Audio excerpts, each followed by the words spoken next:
Thank you, Chair. I was weighing all this stuff. I was taking notes, and some of the things Mr. Gallucci said that we're leaning towards having police officers picked in the hearing to represent and get a fair voice because of their knowledge and years in the service. But then he also said, if this thing goes to trial or goes to court, when it does go to jurors, the court system wouldn't put a police officer on as a juror. So that's going in two different directions. And I was just wondering how you would square that. Now, I understand why.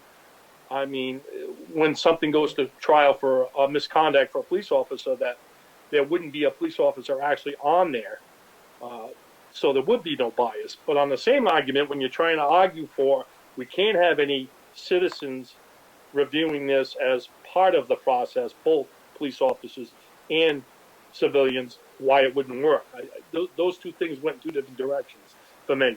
That's the only statement I wanted. I don't know if you can help clarify that. Yeah, well, absolutely. You're right about a policeman on a jury. It wouldn't be that. It would be that a jury of 12 would now become a jury of 1. They might look to him, what do you think? That's like if you had a doctor on a jury for a medical malpractice case.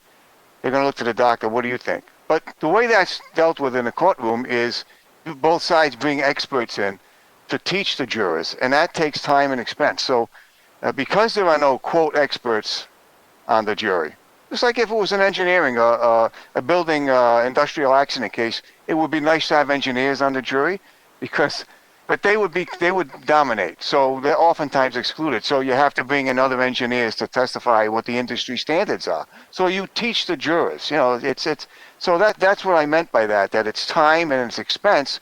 We don't have to do it now, but if you're forced to go, if the alternative is to go to court, then that's what you're going to be forced to do. And I would say one thing, just before Vinny got cut out, and I think he's back, but the 94%, 95% of resolutions just doesn't involve summary punishment. Summary punishment needs no agreement by the officer. That's summary punishment. The chief does that on his own. We're talking about 5, 10, 30, 60-day punishments. Okay? The officer knows when he fouled up. And I often say this, no one can get their own better than the police department. Okay? So a lot of those agreements are not for 2 or 3 or 4 or 5 days. They can be significant. You cut out just as in the middle of what you were saying, so I think you're back. Yes, Senator Rogers. Yeah, again, coming to municipal and on the subject of the police chiefs and management, sometimes that weighs both ways when 2 days isn't really enough, and some of the stuff may possibly, because the cost increases greatly to municipalities once you bump into LEOBoR.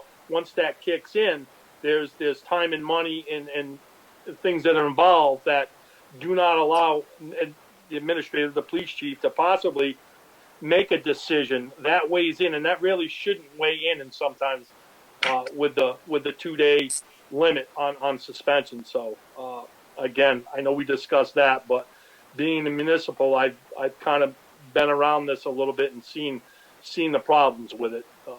That's a fair point.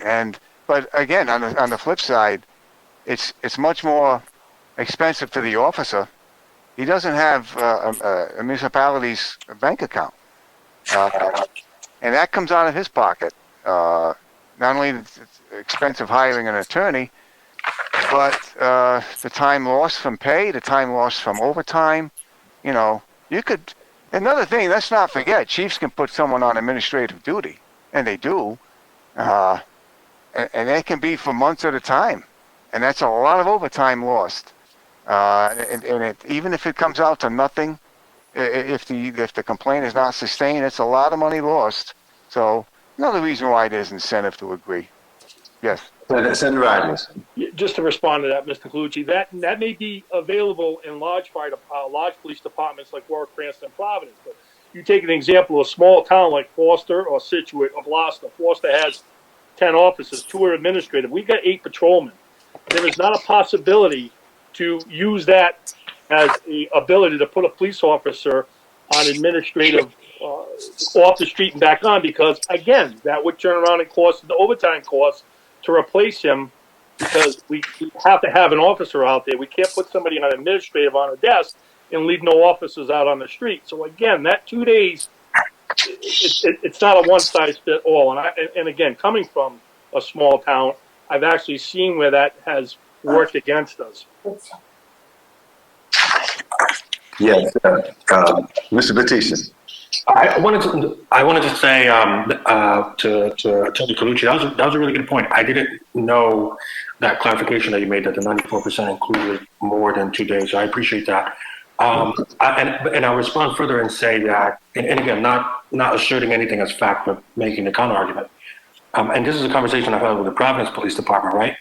Sometimes you hear folks speak about the Supreme Court, they only talk about how polarized it is, and 5-4, 6-3, or whatever else. But we lose track of the fact that those justices agree on the majority of the cases, right? They have some sort of agreement. It's like that small percentage, the minority, that are the really, really important cases that they disagree on.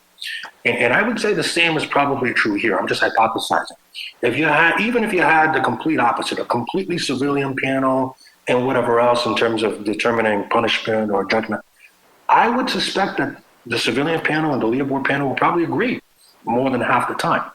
But what we're really focusing on, and what we're really talking about here, I suspect, without identifying it, is what happens to that small percentage of, maybe a small number of cases, but an important number of cases that really, really, really shine a light on the specific questions of the day, right? Up to what point can they use a warrant? Up to what point can you use force? Up to what point can you exercise your authority? And those cases are no less important, right? And so I want to highlight that there is a lot of overlap, right? I'm sure we could agree on a lot of it, but what happens in those cases where we don't agree, and where therefore law enforcement is almost in a position to write the rules for themselves in that percentage of cases? That's where the really good stuff is.